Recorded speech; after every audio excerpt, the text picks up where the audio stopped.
Molly, as we understand it, Donald Trump is, I suppose, doing what Donald Trump does, and that's raging about something. He's very, very unhappy about the press coverage that Kamala Harris is getting. Uh, that's right. Yeah, but I think what Trump is really unhappy about is the fact that Kamala Harris has enjoyed a huge surge in attention and momentum, and is rising in the polls in this race, in a race that prior to Joe Biden dropping out, Trump appeared to be in very good position in. So it's no surprise that he's angry. But but look, I mean, one thing that you realize very quickly as a political reporter is that your goals as a member of the press may not always be aligned with the goals of a presidential campaign, and her goals obviously are to win this election. So if it suits those goals to speak to the media, she will do so, and if it doesn't, she won't, and we'll just have to grumble about it. It's not a sign of media bias. We just have no way to force her to speak to us as much as we would like to. Yeah. And I think there's also an understanding that as much as and I think most journalists believe that she does have an obligation to inform the public of her policy views and her vision for her potential administration. She has also been the nominee for about 3 weeks, so she has a lot to do.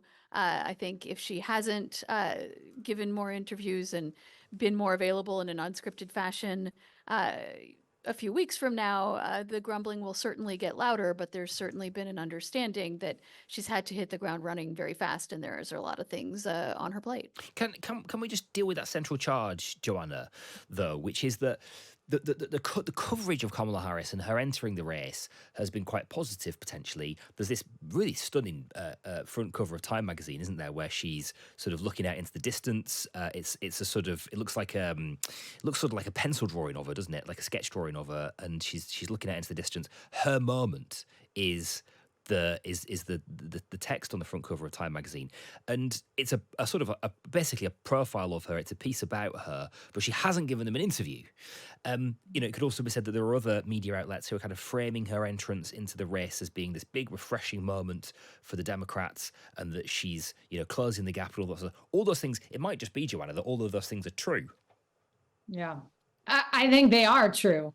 My job as director of press advance for President Obama was orchestrating, setting the stage for everything that you saw, for the press coverage that Molly and others were part of. And it would require that precision. And Kamala Harris's campaign has truly nailed that precision, and with lightning force, because per Doug Emhoff, her husband, he didn't know it was coming. So we expect that Kamala Harris didn't know it's coming. There's also a lot of enthusiasm in the Democratic side, a lot of enthusiasm on social media, and that's not fake. That is authentic. We're seeing it in the images and in the crowd size. As much as I appreciate Donald Trump doing interviews, and I think every candidate should do interviews, a lot of times when he does interviews, he doesn't actually answer the question. So I guess what's better? And then the other thing I would say is, who are people doing interviews with? Because I think the skeptical press is one of the key elements that makes America great. So making sure that, that she's doing sit downs with those kinds of skeptical press would be almost more important to me than her coming out and saying, she's going to do a sit down with Charlemagne the God, who may be a friend of hers, which is kind of the equivalent of Elon Musk. Right. Okay. Does he have, Molly, Donald Trump, a case in when he says that the coverage has been quite positive? And again, it could be that's because it's been a very positive start to the campaign, and there's been momentum and big crowds, and poll leads being narrowed and all that sort of stuff. But does he have a case when he charges the media with perhaps being too sympathetic? No, I don't think so. I think that as you've correctly noted, we're reflecting the truth of the situation, and that is what our job is to inform our readers of what is actually going on in the world. And that means, and I'm a former writer for Time magazine. I've written many Time covers, many of which, were seen as flattering to Donald Trump. And it didn't matter whether he gave us an interview or not. Our job is to inform our readers about the candidates and what they are doing, whether or not they speak to us. It isn't a prerequisite. And in fact, frequently Trump has stiff-armed the media when it didn't suit his goals. So I think, it is the case that this is a campaign that has so far made very few mistakes, but that has also answered very few questions. And I think the coverage has reflected that in the sense that it has reflected the surging enthusiasm and the surging polling numbers that, again, are just facts. And our job is to report facts. And the fact is that Democrats were not excited about Joe Biden. In fact, they were very depressed about his candidacy, and he was losing.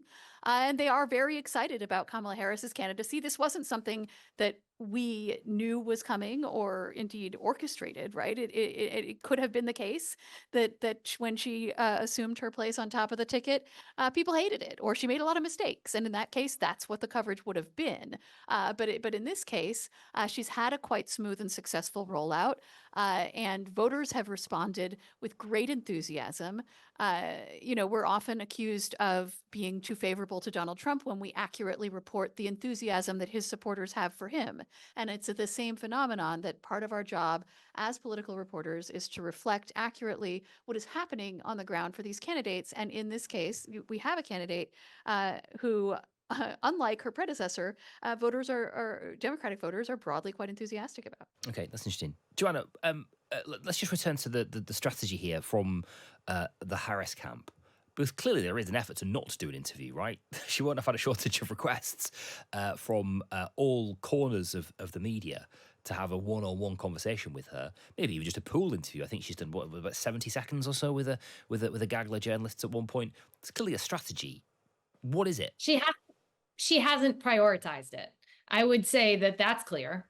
But on strategy, I actually would give her a little bit of grace because she was, in one sense, thrown into this without a lot of pre-planning. She had to vet and decide on a running mate within a very short time frame. She needs to get everyone on board, including her political allies who may have wanted other candidates for vice president. She has a lot of planning to do for this convention.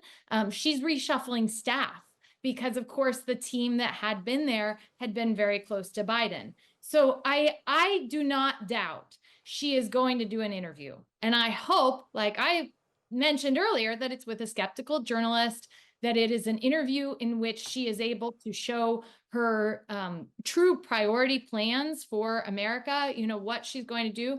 We've got to see the Democrats' platform and what their plans are. We've heard now that we want to change taxes on tips, which I'm not surprised. Democrats would always be, more favorable to making sure that the lowest income doesn't pay significantly in taxes, but we need full plans. So all of those things in time, I hope she rolls out and she does interviews on.